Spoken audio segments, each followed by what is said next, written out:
선거가 다가오면서 정당과 후보들의 선거 운동도 과열되고 있습니다.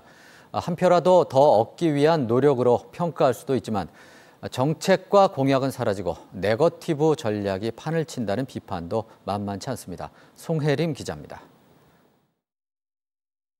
지난 27일부터 이틀 동안 치러진 사전투표. 강원도에서는 사전투표율 25.2%를 기록하며 역대 선거 중에 가장 높은 투표율을 보였습니다. 이처럼 높은 사전투표율에 여야에서는 유불리 셈법 계산에 들어간 가운데 유권자들 사이에서는 정작 정책 선거가 실종될 수도 있다는 우려의 목소리도 나오고 있습니다.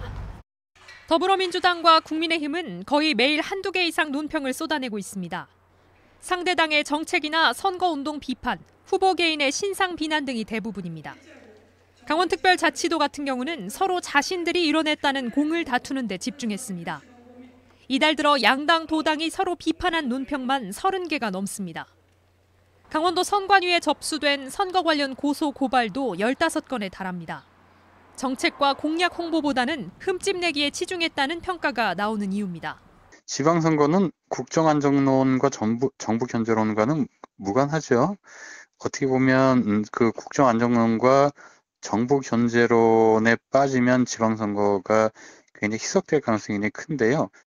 대통령 선거 이후 3개월 만에 치러지다 보니 서울시장과 경기도지사, 인천 계양을 보궐선거 등 중앙정치에 지선이 묻히는 경향도 있습니다.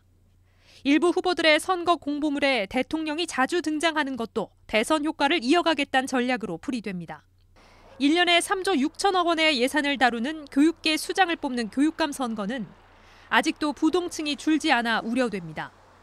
전문가들은 이럴수록 공보물이나 온라인 등으로 확인할 수 있는 후보들의 정책과 공약을 유권자 스스로 꼼꼼하게 검토해야 한다고 말합니다. 지원뉴스 송혜림입니다.